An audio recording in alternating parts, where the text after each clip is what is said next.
Pessoal, bom dia. Boa tarde para alguns, talvez. Eu vou começar me apresentando, pedindo desculpa pelo atraso. A gente queria mesmo começar às 11h20, mas o horário de almoço é como atraso. Meu nome é Eduardo. Eu trabalho na Multijúnior atualmente, empresa de engenharia química. E, no momento, sou diretor de marketing lá. A gente pode ter um pequeno problema com o meu sotaque. Eu sou do norte do Mato Grosso, então a gente pode falar um pouquinho diferente das coisas, mas acho que a gente vai chegar num consenso no final das contas. Basicamente, eu gostaria de passar por esses tópicos hoje aqui. Eu quero passar de uma maneira cronológica, assim, uma sucessão cronológica, para ficar um pouco mais entendível. E pode ser que eu troque de ordem algumas coisas aqui, se você tem vontade para ler. E por ser um tema um pouquinho difícil, pelo menos na minha opinião, na opinião de várias pessoas, eu fiquei pensando em como passar isso da melhor maneira possível. E eu cheguei assim, numa história. Então, a partir de agora, o que a gente vai ter aqui é uma história. Não é mais uma palestra, não é mais uma conversa. É uma história dessas duas pessoas aí, Pedro e José, que por acaso existem. Quando eu alterei os nomes deles, porque eles quiseram, não queriam expor os nomes, então usei dois nomes comuns só para ficar mais fácil de diferenciar. O Pedro do José, o Pedrinho do Zezinho. Aqui são as duas empresas. Vejam que tem alguma diferença estética, mas assim, não é isso que a gente tem que se prender aqui. Nesse momento não importa se elas são concorrentes, se elas trabalham no mesmo nicho de mercado ou não. São duas empresas. E o que eu quero assim, focar nesse momento é o que essas duas empresas têm em comum. Os fundadores, os donos dessas empresas, são dois brasileiros comuns, como cada um de nós aqui. Acho que todo mundo aqui é brasileiro. Eu sou quase paraguaio, mas vocês todos devem ser brasileiros. E eles tinham um sonho assim, de ter sucesso, de alcançar os objetivos que eles tinham traçado na vida. E para isso, eles resolveram abrir empresa. E esse não é o único jeito de obter sucesso na vida, mas eles escolheram esse jeito. O jeito de empreender no sentido de abrir uma empresa. O que eu quero destacar é que elas duas foram fundadas em 2007, no mesmo ano. E aqui não precisava ter sido 2007, mas por coincidência, as pessoas que eu conversei fundaram a empresa em 2007. Então, empresas novas. O que acontece é que na vida do empreendedor, agora eu estou falando de empreendedor, o cara que abre a própria empresa.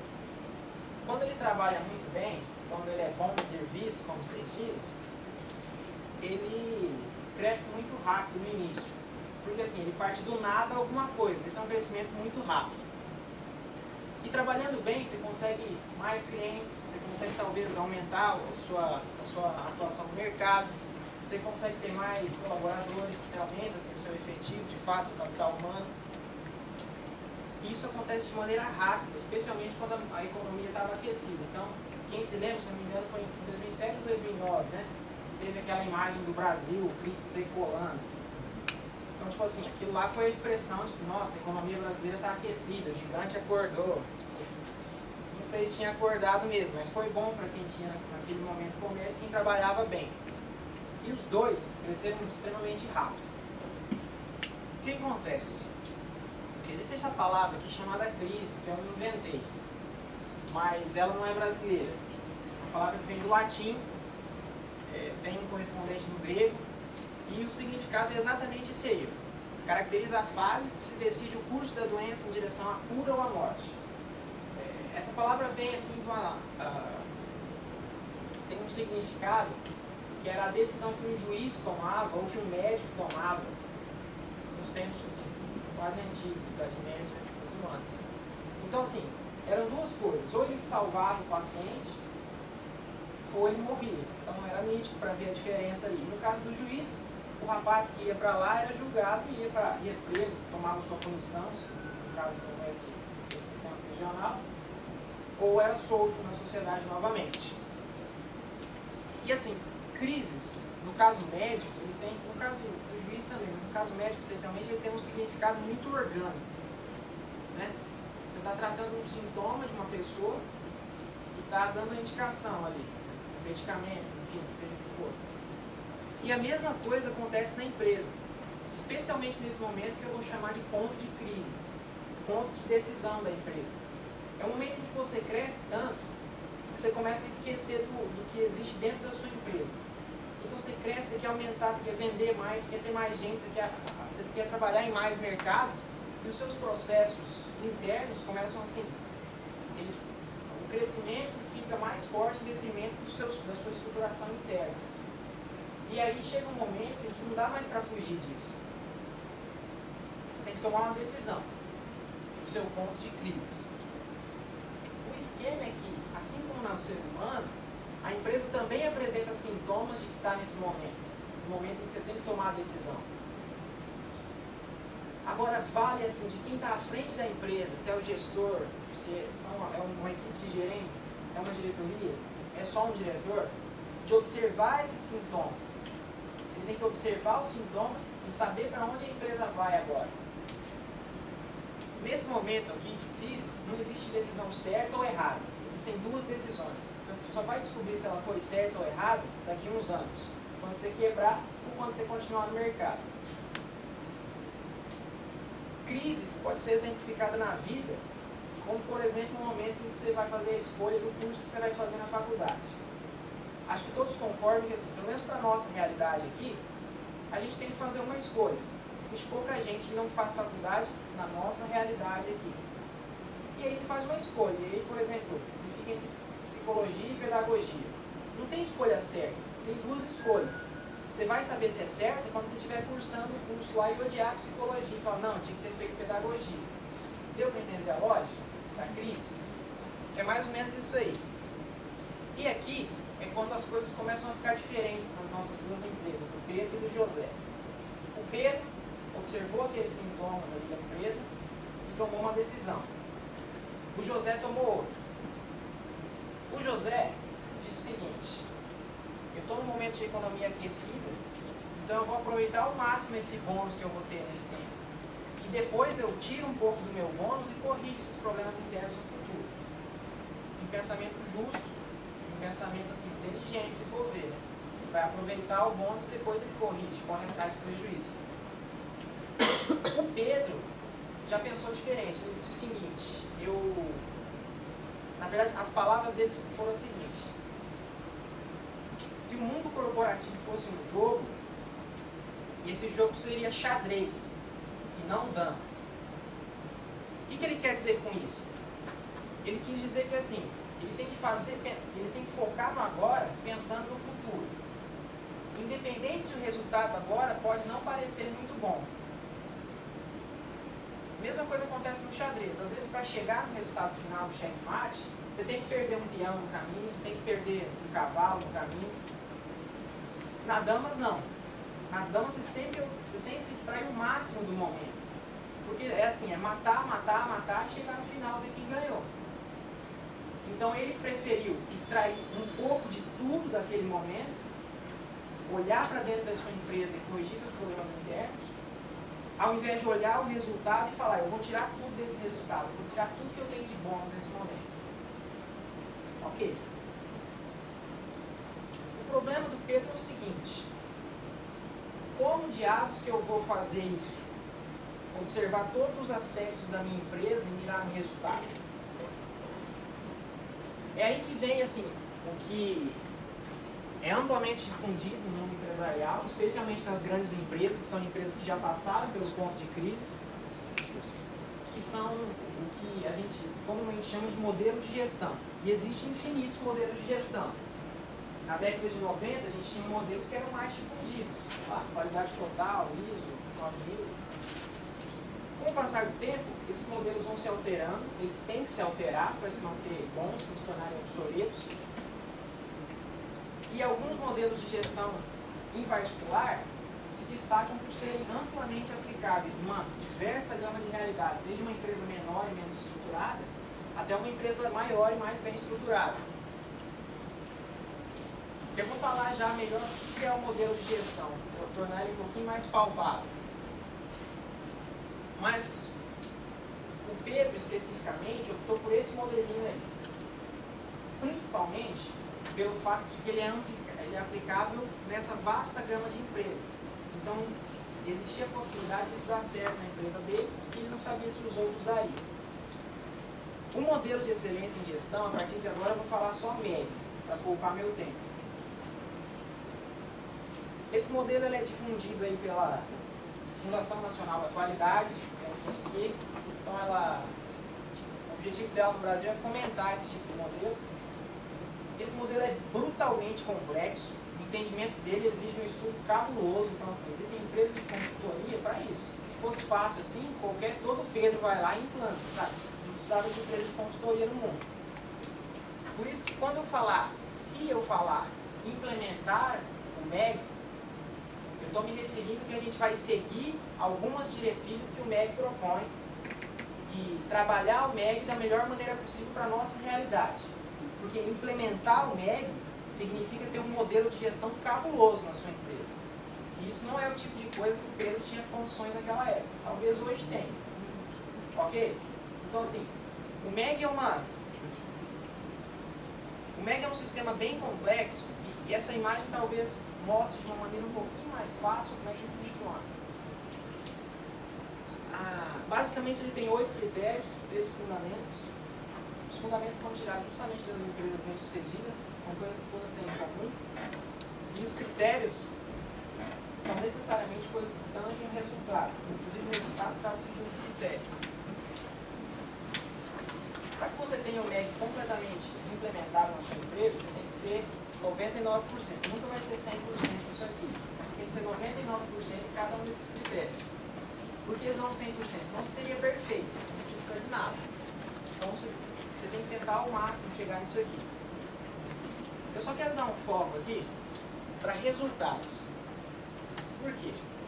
Porque o Pedro, ele escolheu ver isso aqui tudo para chegar no resultado. O José, ele foi direto aqui. Ele olhou direto para o resultado. Falou, eu vou pegar o bônus disso aqui. Eu não estou nem aí. E depois ele olhava para o resto.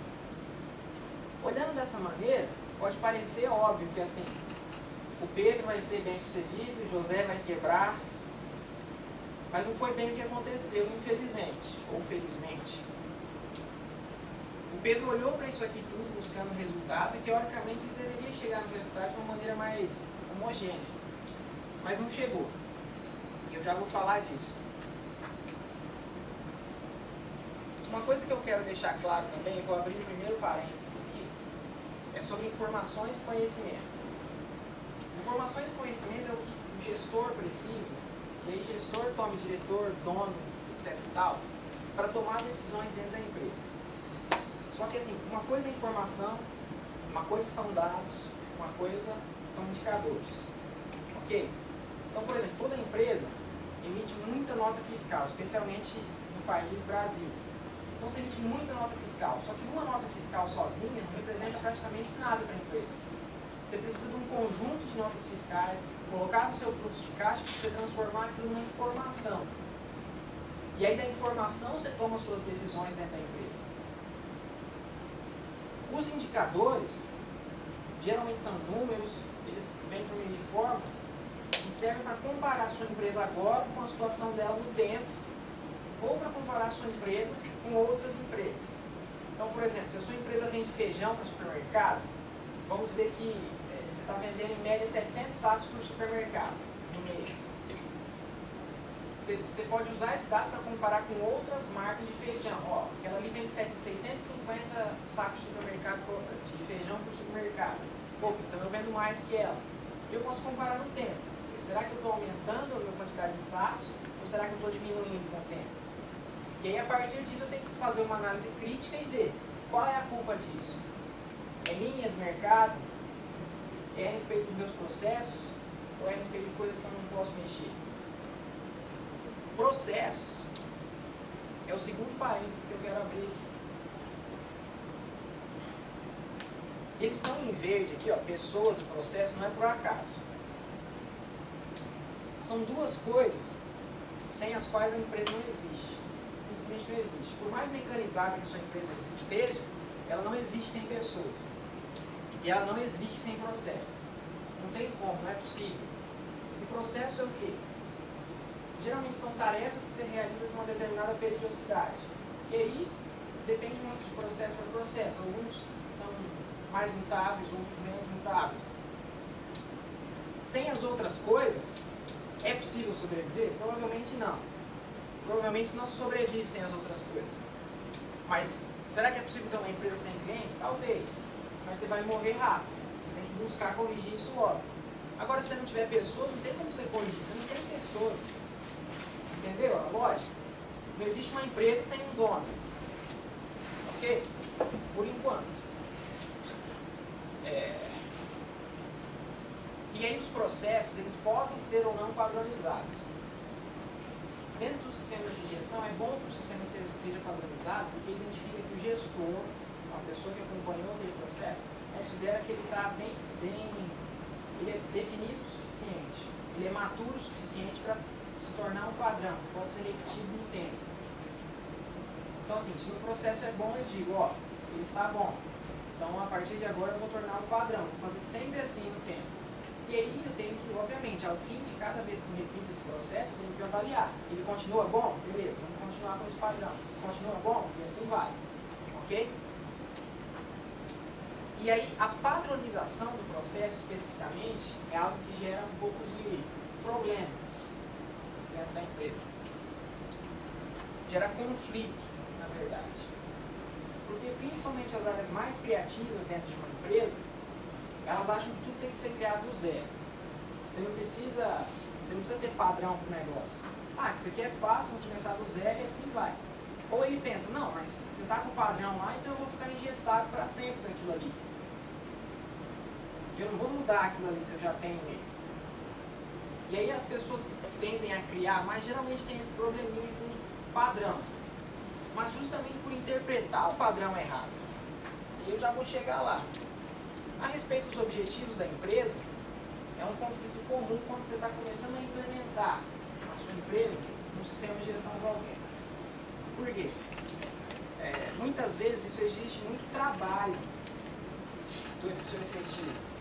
E aí o cara fala, poxa, mas eu estou gastando todo o meu tempo com esse negócio de criar processos, de avaliar meus processos, cadê? Assim, eu não vou trabalhar de verdade, eu quero chegar no resultado, eu quero vender, eu não quero ficar mostrando para os outros como se vende, etc e tal. Então, gera um conflito com os objetivos da empresa, sabe? Se o meu objetivo é vender, por que eu não estou vendendo? Eu estou aqui fazendo documento. E esse é o pensamento do curto prazo. Porque assim, se um dia eu ficar doente e outra pessoa tiver que assumir o meu lugar, ela vai ter que aprender o processo todo de vender do zero? Ou será que ela já vai ter um processo ali, uma coisa, um manual, um fluxograma, qualquer coisa que seja, para não ter que partir do zero? Para passar o tom pessoal dela, depois que ela já aprendeu aquilo ali. Então ela levou, vamos dizer, 6, 7 horas de leitura ou de treinamento ali, e aí ela coloca o lado pessoal dela no final das contas. Ela não precisa começar tudo do zero e levar 7 semanas. Ok? E sobre o trabalho, é porque é trabalhoso mesmo. Você tem que gerar coisas. Então assim, se antes você só fazia o processo ali, vamos dizer que você, sei lá, você é caixa da empresa, você só fazia, blá, blá, blá, blá. Aí agora você tem que gerar relatórios sobre aquilo ali, para mostrar o que você está aprendendo a cada semana. É trabalho a mais. E assim, sempre que você vai dar trabalho a mais, é lógico que vai haver conflito. Sabe, eu estou trabalhando mais, cara. Só que assim, isso acontece num período curto de tempo, porque logo depois você começa a trabalhar menos, porque seu aprendizado está na ponta da língua ali.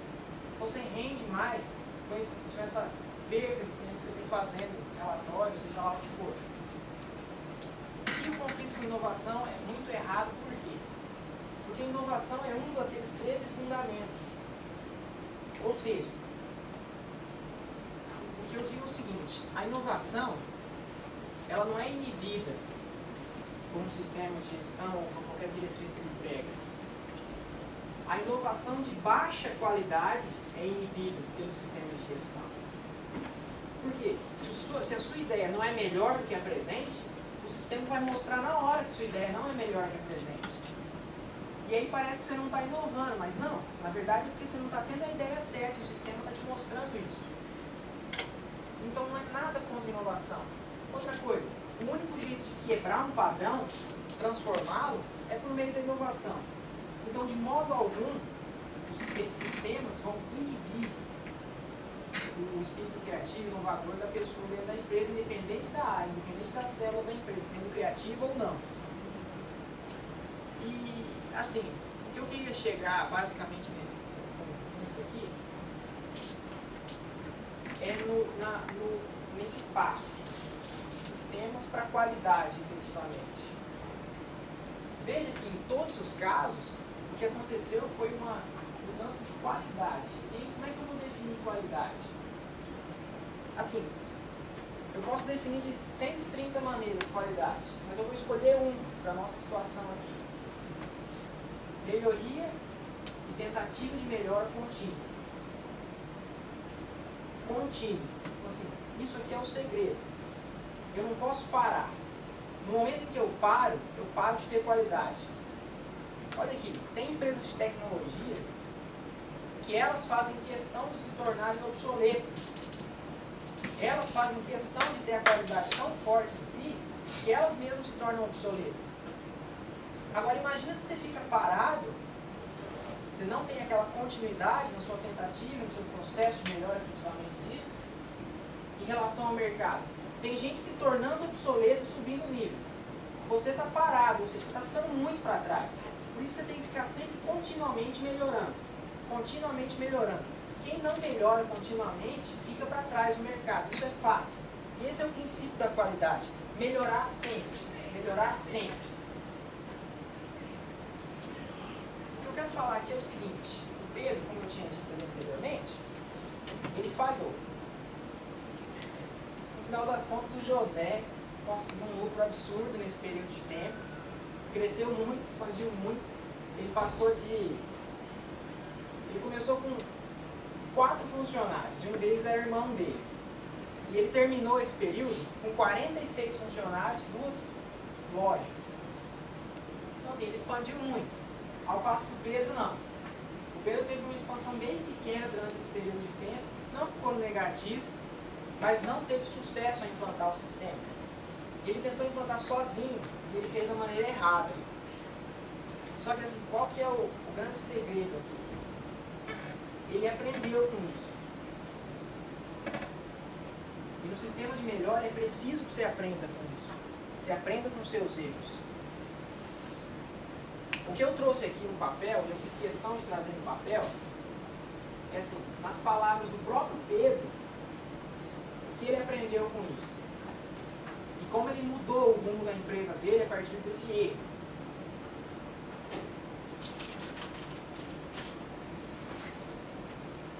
A primeira coisa que ele percebeu, e ele expressou nessa frase com essas palavras, é o seguinte: é preciso que a empresa compre a ideia quando a qualidade vai ser implementada. A empresa toda tem que comprar a ideia. E para que a empresa toda compre a ideia, é que ele usa outra frase. O entendimento integral da empresa é essencial. Para isso, você tem que prover conhecimento. Você tem que socar na cabeça de cada um o que aquilo ali tudo significa, o que cada um ganha com isso. O que cada um ganha trabalhando qualidade no seu dia a dia. Você ganha melhoria contínua, não só da sua empresa, mas melhoria contínua própria. É isso que você ganha com isso. Ter qualidade significa não ficar parado, significa crescer. É isso que ele colocou na cabeça das pessoas. A outra coisa é que se você quer implementar um sistema de gestão qualquer, e pode ser o médio ou não, pode ser qualquer sistema de gestão, é que você tem que se identificar com esse sistema e o sistema tem que se identificar com você. Para isso, você tem que conhecer a sua empresa, você tem que conhecer o sistema. E é para isso que existem empresas de consultoria, porque elas já entendem o sistema e fazem questão de entender a sua empresa, para fazer com que aquilo seja implantado da maneira perfeita para você. O modelo é modelo, ele não é regra. O modelo traz diretrizes. Cabe a cada empresa adaptar as diretrizes desse modelo e aumentar a qualidade da sua produção o seu jeito de ser de maneira geral. E as duas últimas frases eu vou deixar para o final, porque vai entrar em outra coisa que a gente vai falar aqui. Isso aqui foi só assim, a solução imediatista que o Pedro achou para a implementação desse sistema específico dentro da empresa dele. Aqui eu só trouxe a definição da palavra análise, porque ela torna bem claro o que isso significa. Você vai passar por cada critério, dos 8 critérios, olhando para cada um e não olhando só se você tem aquele processo bem estruturado, mas como é a estruturação desse processo. Ela agrega valor para quem executa esse processo? Eu não quero máquina na minha empresa, sabe? Eu não quero um monte de máquina na minha empresa. Eu quero que cada processo que a pessoa rode traga valor para ela, que ela cresça, que ela viva a qualidade. E é isso que o ciclo faz, ele olha para cada critério repetidamente, mais importante, continuamente, sem parar. Roda os 8, roda os 8, roda os 8, sempre olhando. Eu estou melhorando ou não? Não estou melhorando, por quê? Estou melhorando? É o suficiente? Preciso mais.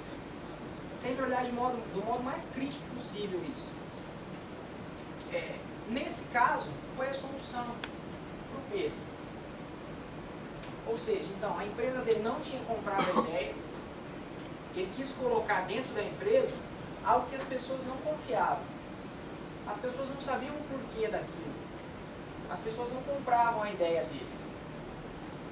Quando ele soube fazer isso para a empresa, provendo conhecimento e literalmente socando na cabeça das pessoas, as coisas começaram a mudar.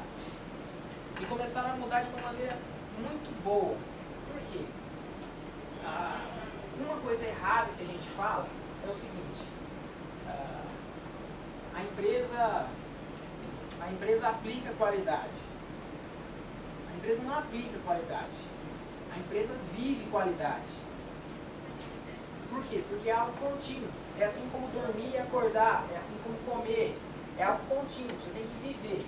Se você não vive, você falha. O Pedro falhou por não viver. E os membros têm que aplicar aquilo no dia a dia. Eles aplicam no dia a dia. Só que no momento em que eles compram a ideia do Pedro, eles param de aplicar aquilo no dia a dia e eles passam a viver qualidade também. E quando os membros passam a viver qualidade, aquilo começa a se tornar uma coisa maior do que só uma empresa e várias pessoas. Aquilo começa a fazer parte da cultura da empresa. E aí que eu abro o terceiro parênteses, sobre cultura. Existem, assim, basicamente, um jeito de observar, 3 estratos. Né? O mais superficial são aqueles rituais. Né? Então você vê que, por exemplo, no Google, você tem aquelas competições de programação, aqueles rituais, a galera bebendo e tal. Outras empresas têm processos na sua admissão, na saída de membros. Cada empresa tem seu próprio ritual, aquela expressão mais nítida que qualquer um percebe de cultura. No segundo estrato é o dia a dia.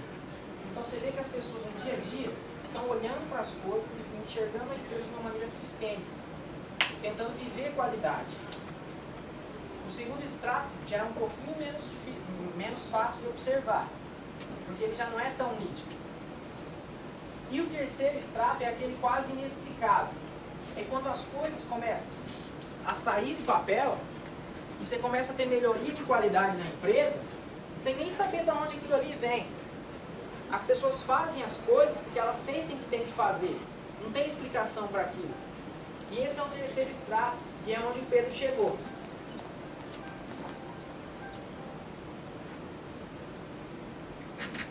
E quando ele chegou nisso, a empresa dele mudou totalmente. Em 2 anos, eles receberam um prêmio brutalmente importante para a história da empresa. Foi um prêmio que, quando todo mundo se perguntava sobre qualidade, o prêmio veio para falar assim: não, isso aqui realmente funciona, isso aqui realmente é importante. Vamos continuar, vocês estão no caminho certo. E aí eu já vou chegar no quarto parênteses. Veja que na história do Pedro, algumas coisas foram decisivas. A primeira, trabalho. Se você quer levar a sua empresa de um lugar até outro, você precisa realizar trabalho. Você precisa se mover e você precisa ter força de cada membro ali.